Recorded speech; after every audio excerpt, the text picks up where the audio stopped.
Ever feel like, when you open up your medicine cabinet, it just looks like a pharmacy? Oh, yeah, I know that feeling. Yeah, well, you're not alone. Yeah. A lot of people are dealing with this surprisingly common issue, especially seniors' medication overload, right? That's what we're diving deep into today. Right. And we've got a ton of stuff to unpack, a bunch of research articles, medical studies, and even some really interesting insights from neuroscientist Andrew Huberman. I think it's a really important topic, Yeah. because we often focus so much on, adding medications to address health concerns. Right. But we don't always think about the potential downsides of, taking too many pills. Yeah, it's not just the sheer quantity. Right. Like our sources say, two-thirds of folks over 65 take 5 or more medications daily. Wow. And as we get older, our bodies don't process those drugs the same way. Right. Right. Our organs. Yeah, it makes us more susceptible to those side effects. Especially our livers and kidneys, the organs that break down and eliminate those medications. Exactly. They're not as efficient as they used to be. Right, and the Lone Institute predicts some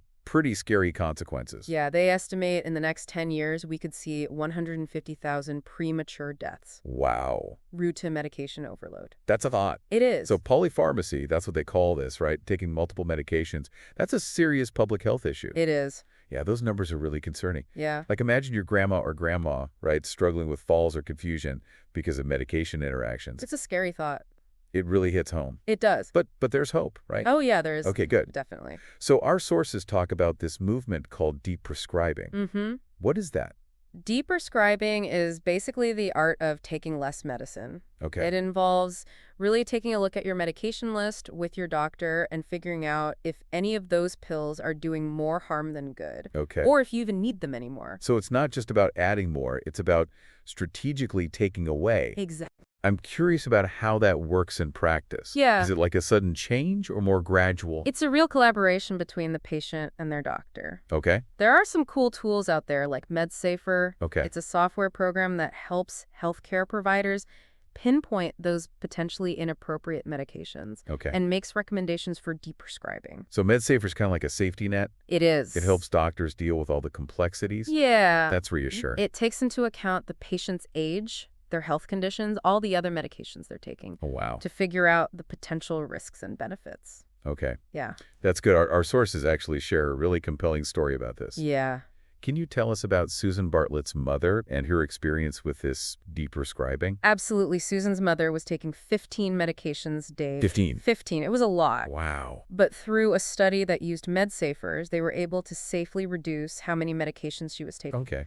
And the best part, her quality of life got so much better. Oh, that's great. It just shows, sometimes less is more when it comes to medicine. Yeah, that's fantastic. It makes you think, though, like, how did we get to this point where so many people, especially seniors, are taking so many pills?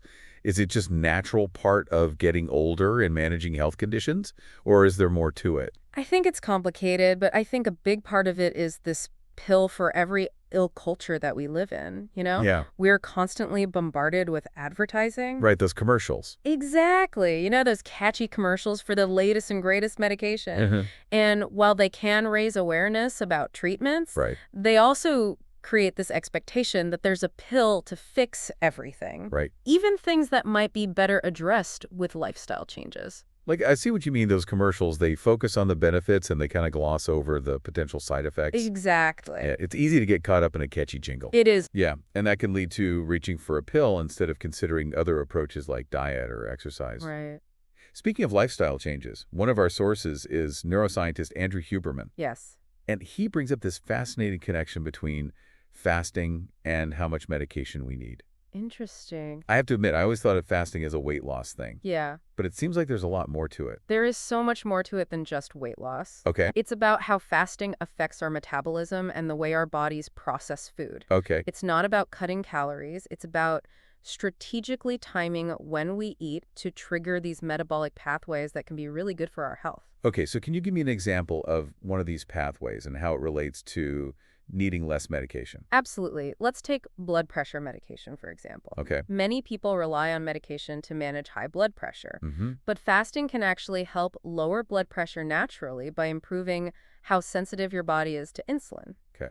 When we fast, our blood sugar levels drop, and that releases a hormone called glucagon. Glucagon, that's not insulin, right? Right, it's different. Insulin helps our cells take in glucose from the blood, Okay. but glucagon tells our bodies to start burning stored energy, mostly from our liver and muscles. So instead of storing energy, we start burning it. Exactly, and that has a domino effect of good things happening, Okay. including improving how our bodies respond to insulin. So by improving insulin sensitivity through fasting, some people could actually reduce or even get rid of their need for blood pressure medication. Exactly, and that's just one example. Wow. Fasting can also improve cholesterol levels, reduce inflammation, and even make your brain work better. Wow. All of these things contribute to better overall health and might even mean needing fewer medications. It's amazing that changing when we eat can have that big of an impact on our bodies. Yes. Our sources also talk about how our brains and guts work together to regulate our appetite, which seems pretty relevant here. Absolutely. One of the key players in this whole system is a hormone called CCK cholecystokinin. Okay. It's released by our intestines after we eat, Okay. and it tells our brains, hey, we're full, we're satisfied. So CCK is like the off switch for eating? Exactly. But here's where it gets really interesting. Okay. Our modern food environment, especially all the processed foods we eat, can mess up this signaling system. You're talking about all those snacks and convenience food? Exactly. All that stuff that's so easy to get. But Right. how do they interfere with CCK? Yeah. A lot of processed foods have additives called emulsifiers. Okay. They're used to make the food texture better and make it last longer, Okay. but they can actually damage the lining of our gut, Oh. which is where those CCK-releasing cells are. So those emulsifiers are like blocking the signal that tells us we're full. Exactly. That's why it's so easy to overeat processed food. Our bodies aren't getting the right signals to stop eating, Right. which can lead to overeating and health problems that often require medication. It's a fascinating connection, but kind of scary too. It is. So what can we do about it? Should we all just stop eating processed foods? It might not be realistic to avoid them completely for everyone, Yeah? but it's definitely a good idea to be mindful of how much we're eating. Okay. Reading labels and pay attention to ingredients can help us make better choices. That's good advice, but those processed foods can be really tempting. Oh, they are. Are there other things we can do to manage our appetite and cravings, especially when we're trying to eat healthier? Absolutely. Huberman talks about some cool strategies like adding certain supplements to our diets. Okay. For instance, glutamine, which is an amino acid, Mm-hmm. can help reduce sugar cravings. Okay. He also talks about the importance of omega-3 fatty acids. Yeah, I've heard of those. They can help regulate appetite and improve insulin sensitivity. So it's like a multi-pronged approach. You have to be mindful of the ingredients in your food, add some supplements strategically, and of course explore the potential benefits of fasting. It's all about helping our bodies do what they naturally do. Right, and that brings us back to the idea that we need to be active participants in our own health journey. It's not just about following the doctor's orders. Right. It's about asking questions, understanding our medications, and looking into alternative approaches that might help us rely less on pills and just feel better overall. I love that active participants in our own health journey. It's empowering. It is, but it can be a little daunting too. Like, where do we even begin? What are some practical steps people can take to address this medication overload and just make better decisions about their health? One of the most important things is to be your own advocate. Okay. That means having those honest conversations with your doctor about your medications. Mm-hmm. Don't be afraid to ask questions. Like what kind of questions? Like, are all of these medications still necessary? Are there any side effects or interactions I should be aware of? Okay. Could lifestyle changes like fasting or supplements maybe reduce my need for this medication? So it's about going from being a passive patient to being more proactive and collaborative. Exactly. Okay. Another crucial step is something called medication reconciliation. Okay, what's that? It's basically making a complete and accurate list of all the medications you're taking. Okay. That includes prescription drugs, over-the-counter medications, vitamins, and even herbal supplements.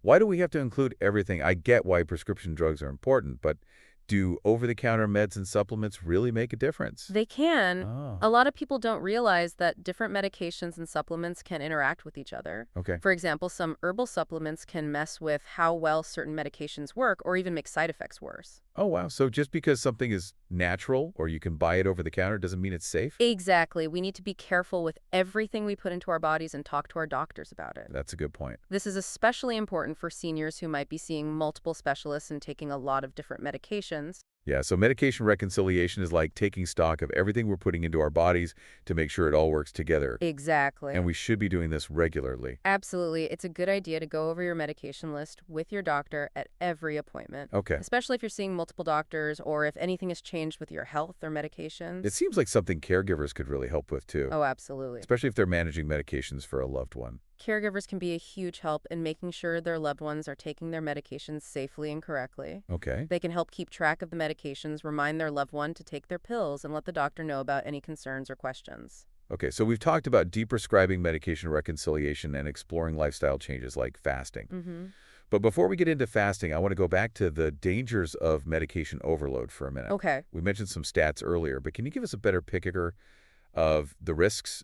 One of the biggest risks is something called an adverse drug event, or ADE. Okay. It's basically a bad reaction to a medication. Okay. And these reactions can be anything from mild side effects like nausea or headache to serious problems like organ damage or even death. Oh, wow. So ADE is like a catch-all term for a whole bunch of potential problems. It is. I imagine the risk of an ADE goes up the more medications someone is taking. Exactly. The more medications they're taking, the higher the chances of interactions and side effects. Okay. It's just a matter of probability. Right. And as we talked about earlier, older adults are more likely to have those bad reactions because their bodies are more sensitive to medications. Okay. They're also more likely to have chronic conditions that need multiple medications. So for seniors, it's kind of a double whammy. Yeah. What are some common symptoms of ADEs that people should watch out for? Well, they can be all over the place depending on the medications. Okay. But some common signs include confusion, dizziness, fatigue, falls, memory problems, nausea, and vomiting. Wow, those are all pretty serious.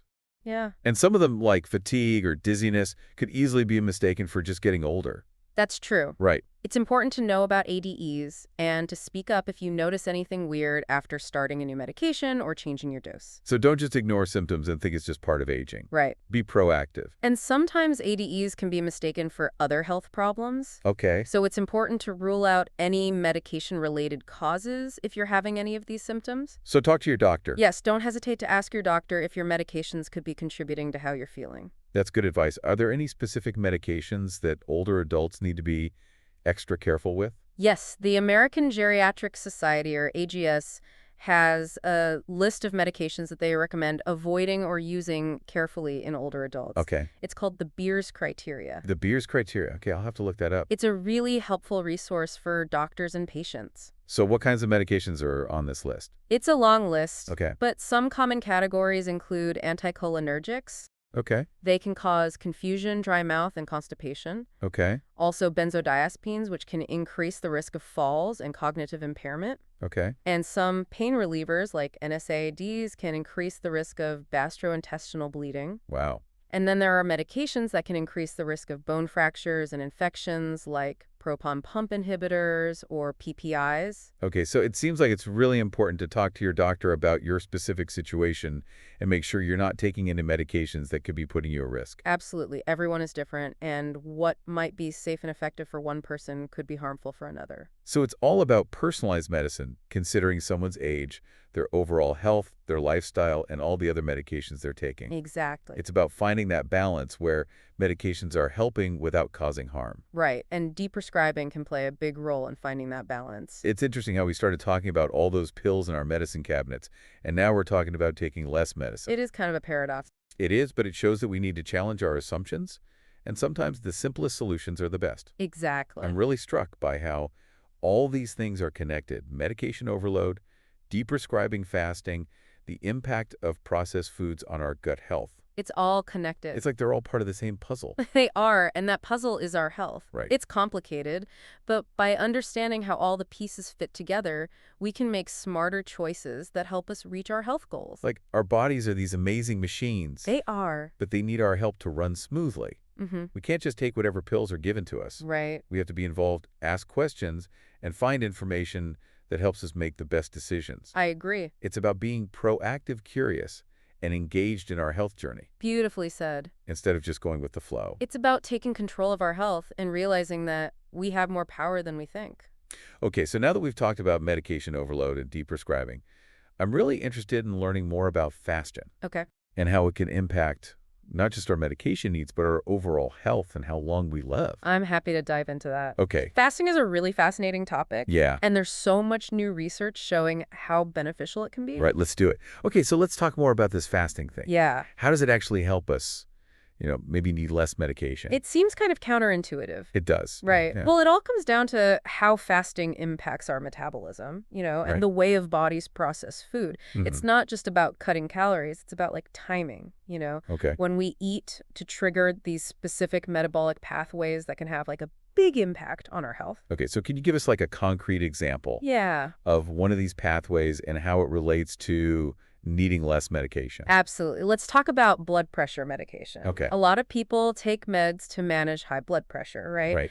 But fasting can actually help lower blood pressure naturally. Really? Yeah, by improving insulin sensitivity. Okay. When we fast, our blood sugar levels go down, Mm. and that triggers the release of a hormone called a glucagon. Okay, glucagon, so that's not the same as insulin, right? Right, it's different. Okay. So insulin helps our cells absorb glucose from the bloodstream. Right, right. But glucagon, it's the opposite. It tells our bodies to start burning stored energy, Okay. primarily from our liver and muscles. So instead of storing energy, we're burning it. Exactly. Okay. And that shift from storing to burning energy, has this ripple effect of positive things, Okay. including improving how our bodies respond to insulin. So by improving insulin sensitivity through fasting, some people might be able to, reduce or even eliminate their need for that blood pressure medication. That's exactly right. Wow, that's amazing. And that's just one example. Okay. Fasting has also been shown to improve cholesterol levels, reduce inflammation, and even boost brain function, all of which can lead to better overall health and potentially reduce the need for certain medications. It's really incredible to think that just changing when we eat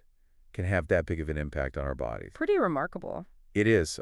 Our sources also talk about this fascinating world of our brains and our guts working together to regulate our appetite. Yeah, it's a complex system. It is. It seems relevant to this discussion. Absolutely. One of the key players in all of this is a hormone called CCK, cholecystokinin. CCK. Okay. It's released by our intestines after we eat, and it acts as a signal to our brains telling us, hey, we're full, we're satisfied. So like our body's natural off switch for eating. Exactly. But here's where it gets interesting. Okay. Our modern food environment, all the processed foods we eat, Right. can actually disrupt this delicate signaling system. Okay, you're talking about all those, tempting snacks and those convenience foods that are everywhere. Right, exactly. They're so readily available. Right, and so easy to overeat.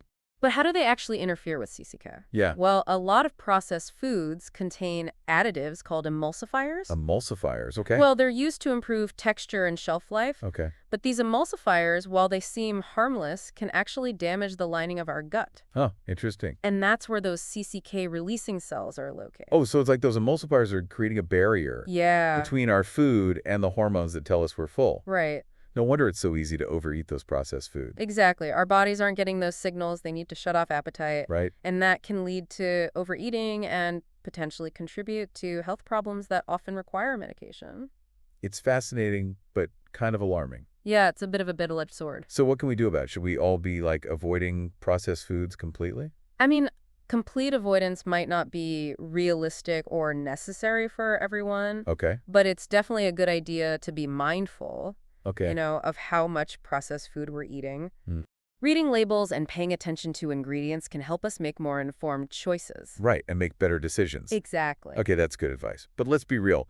Those processed foods, they can be so tempting. Oh, they are. Are there any other tools we can use to, manage our appetite and those cravings, especially when we're trying to make healthier choices? Absolutely. Huberman mentions some interesting strategies, like incorporating certain supplements into our diets. Okay, like what? For example, glutamine. Okay. It's an amino acid, Mm-hmm. and it's been shown to reduce sugar cravings. Oh, that's interesting. He also emphasizes the importance of getting enough omega-3 fatty acids. Omega-3s? Okay. They can help regulate our appetite and improve insulin sensitivity. So it's like a multifaceted approach. It is. We need to be mindful of the ingredients in our food, Right. incorporate those supplements strategically, Mm-hmm. and of course explore the potential benefits of fasting. Exactly. It's all about supporting our body's natural ability to regulate itself. Right. And that brings us back to, the importance of being active participants in our own health journey. Yes, I love that. It's not just about passively following doctors' orders. Right. It's about asking questions, understanding our medications, Right. and exploring alternative approaches that might help us rely less on pills Yeah. and improve our overall well-being. I love that active participants in our own health journey. It's very empowering, It is empowering. but it can also feel kind of overwhelming. Yeah, I Like, understand. where do we even start? Right. What are some like practical steps that people can take to address this medication overload and make more informed decisions about their health? Well, one of the most important things is to be your own advocate. Okay. And that means having those open and honest conversations with your doctor about your medications. Okay. Don't be afraid to ask questions. You know, Like, what kind of questions should we be asking? like, are all of these medications still necessary? Hmm. Are there any potential side effects or interactions I should be aware of? Could lifestyle changes like fasting or incorporating supplements potentially reduce my need for this medication? So it's about shifting from that passive patient role to a more proactive and collaborative approach. Exactly. Hey, I like that. And another crucial step is something called medication reconciliation. Medication reconciliation. Okay, what is that? It involves creating a complete and accurate list of all the medications you're taking. Okay. And that includes prescription drugs, over-the-counter medications, vitamins, and even herbal supplements. Wow. So everything. Everything. Why is it so important to include like everything? I mean, I understand why prescription drugs matter. Yeah. But does over-the-counter meds and supplements really have that much of an impact? They can. Right. A lot of people underestimate the potential for interactions between different medications and supplements. Okay. For example, some herbal supplements can interfere with the effectiveness of certain medications, Oh, wow. or even increase the risk of side effects. So just because something is natural or available over the counter doesn't mean it's safe. Exactly. It's crucial to treat all substances we put into our bodies with the same level of caution and awareness, That's a really good point. and discuss them with our healthcare providers. Right. This is especially important for seniors who may be seeing multiple specialists and taking a variety of medication. Yeah, because it can get really complicated. It can. So medication reconciliation is like taking a holistic inventory of everything we're putting into our bodies. Exactly. Making sure it's all working together. Right. It's like a checkup for your medicine cabinet. Okay, and this is something we should be doing regularly. Absolutely. It's a good idea to review your medication list with your doctor at every appointment, Okay. especially if you're seeing multiple healthcare providers or if there have been any changes to your health or medications. It sounds like something caregivers can really help with, too, Absolutely. especially if they're managing medications for a loved one. Caregivers can play a vital role in ensuring that their loved ones are taking their medications safely and effectively. Okay. They can help with creating and maintaining a medication list, reminding their loved one to take their pills, and communicating any concerns or questions to the healthcare provider. Okay, so we've talked about the importance of deprescribing, medication reconciliation, Right. and exploring those lifestyle changes like fasting. Yeah. But before we dive deeper into this fascinating world of fasting, Okay. let's circle back to the potential dangers of medication overload for a minute. Okay. We mentioned some statistic earlier, Right. but can you paint a clear picture of the risks involved? Like, what are some specific things people should be aware of? One of the biggest risks associated with medication overload is something called an adverse drug event, or ADE. EDEK? Essentially, it's a negative reaction to a medication. Okay. And these reactions can range from mild side effects like nausea or headache to serious complications like organ damage or even death. Wow, that's a really wide range. It is.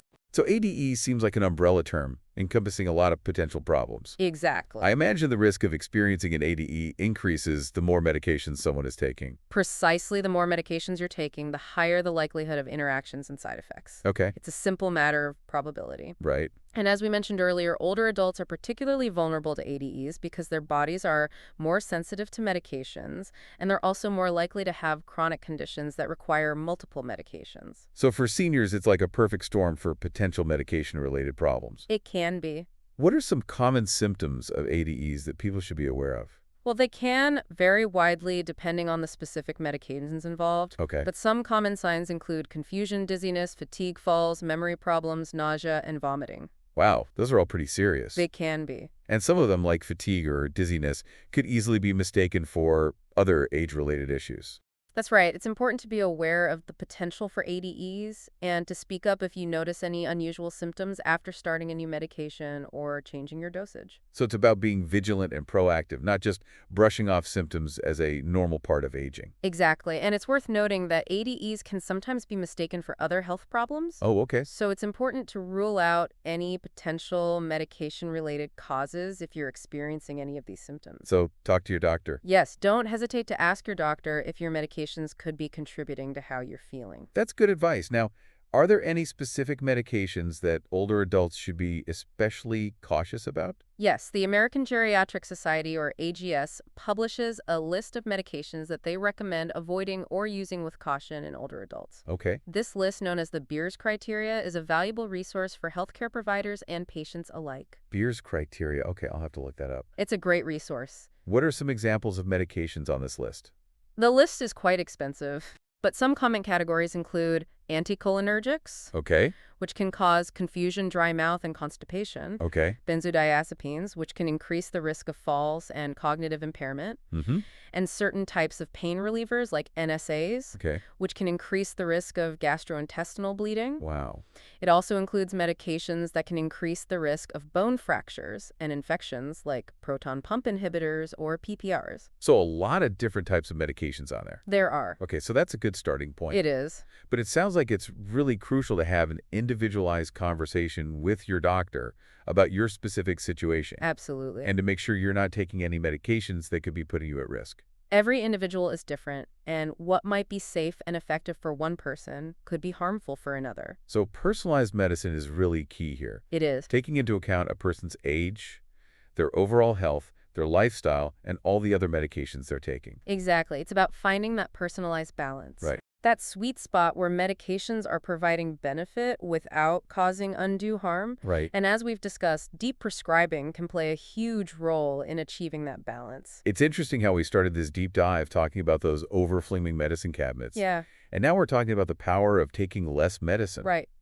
It's a bit of a paradox, isn't it? It is, but it speaks to the importance of challenging assumption. Right. And recognizing that sometimes the most effective solutions are the simplest ones. Yeah, I'm really struck by the connection between all of these seemingly disparate topics. Yeah. Medication overload, deprescribing, fasting, the impact of processed foods on our gut health. It's all connected. It's like they're all pieces of the same puzzle. They are, and that puzzle is our health, our well-being. Right. It's complex and multifaceted, but by understanding how all of these pieces fit together, we can start to make informed choices that support our overall health goals. It's a reminder that our bodies are these incredible systems capable of amazing things. They are. But they need our help, our guidance to thrive. Mm-hmm. We can't just passively accept whatever medications are prescribed to us. Right. We need to be active participants in our health journey, asking questions, advocating for ourselves, and seeking out information that empowers us to make the best decisions. Beautifully said. It's about taking ownership of our health and recognizing that we have more agency than we might realize.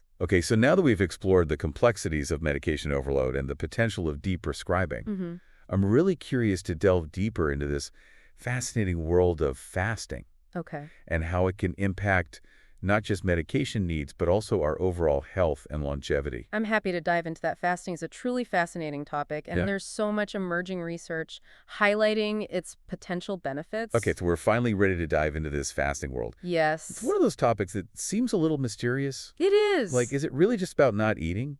Well, yeah, kind of, but Okay. it's not about deprivation. Okay. It's more about being strategic, Okay. about when you eat. Okay. And this shift in timing can trigger all sorts of beneficial metabolic changes. So less about what we eat, more about when we eat. Exactly. I think that might be an easier concept for people to grasp. Right. It's simpler than a complete diet overhaul. Right, exactly. And it kind of gives our digestive systems a break, right? It does. It's like a reset. A reset. A chance for them to recharge. Okay. And during that reset period, our bodies can tap into different metabolic pathways that don't usually get activated when we're constantly eating. Okay, that makes sense. But what are these metabolic pathways? Okay, so one key pathway involves a hormone called glucose. Glucanol, okay. Remember we talked about insulin, Yeah, the hormone that helps our cells absorb glucose from the blood. right? Well, glucagon works in the opposite direction. Okay. When we fast, our blood sugar levels drop. Mm-hmm. And this triggers the release of glucagon, Okay. which signals our bodies to start burning stored energy mainly from our liver and muscles. So we flip the switch from storing energy to burning it. Exactly. Okay.